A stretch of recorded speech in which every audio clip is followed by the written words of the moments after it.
My name is Cecil Lake, also known as Cepeke, Lord Lake or Wally, and I love Calypso. I love music. That's my passion. In terms of growing up, I like to start with acknowledging two persons present. That's Cupid and Cepeke. I could remember this song, 50,000 Chinese. That was Cupid. And I could remember this other song, White Man World. I live in a White Man World by Cecil Cepeke Lake, you know. And I always admire the effort he put into his performance, right? I could remember one year he had an untrained donkey on the stage, trying to get a donkey on stage, you know? I mean, these are some of the things that inspire you. I mean, back then I wasn't writing Calypso, but I was listening to Calypso. Okay. And these are some of the guys that would have inspired. You had Reality and you had Hero. And you had different styles. So Reality, like, he was really strong on lyrics and on the slower side of music, while Hero Cepeke like a little soca mix, all up tempo, but still heavy on lyrics. So you know, you tend to be a product of your society, and as a result, that's what we knew that was on the radio playing, and as you listen to it from time to time, then you decide you want to have your own competition with your siblings, and at the time, you tend to win because you're writing the songs for yourself and your siblings.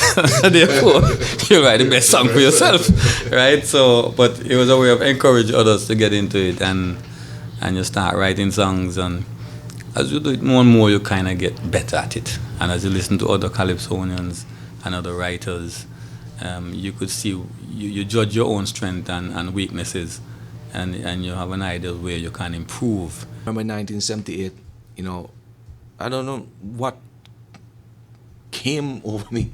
All of a sudden, I just said, I wanted to sing Calypso, and I needed to find Arrow, right? Never saw him before, but we had a couple of his records at home, as I said. Yeah, those long playing vinyl things. And, you know, I went and I found him, and I told him I want to sing Calypso this year, right?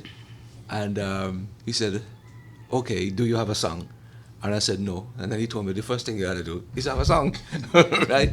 So, and I was telling him, no, you write me a song. But then he introduced me, you know, to his whole entourage, his family and everything back in 1978. And he said to me, he's going to let me in and show me how the whole thing is being done. My starting came when I used to be around, well, back when I was going to school, I went to what was then the Salem Junior Secondary School, where other guys like Tabo and Rabo and Hodge and those guys went.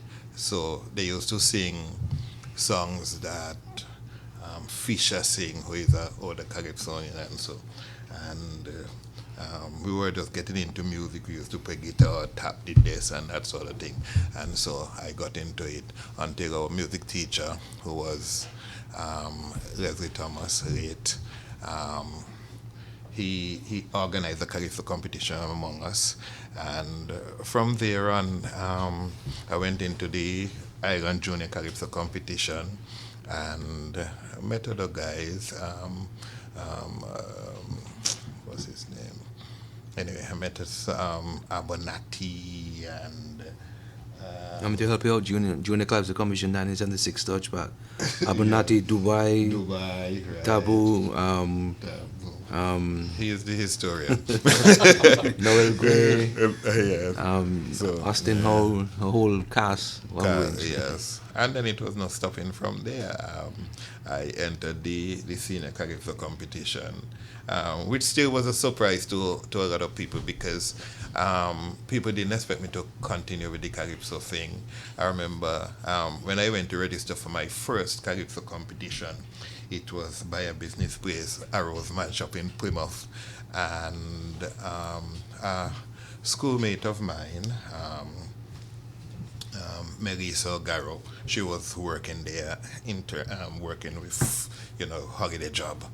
And I went to register, and she said, "You're going to the big Calypso competition?" I said, "Yes." And she started laughing, and she got on the phone, and she called another mutual friend of ours. Then you will grin away, and then they laughing. We see Herman go in the big Calypso competition, and they laugh, and they laugh. Well, it's not laughing no more.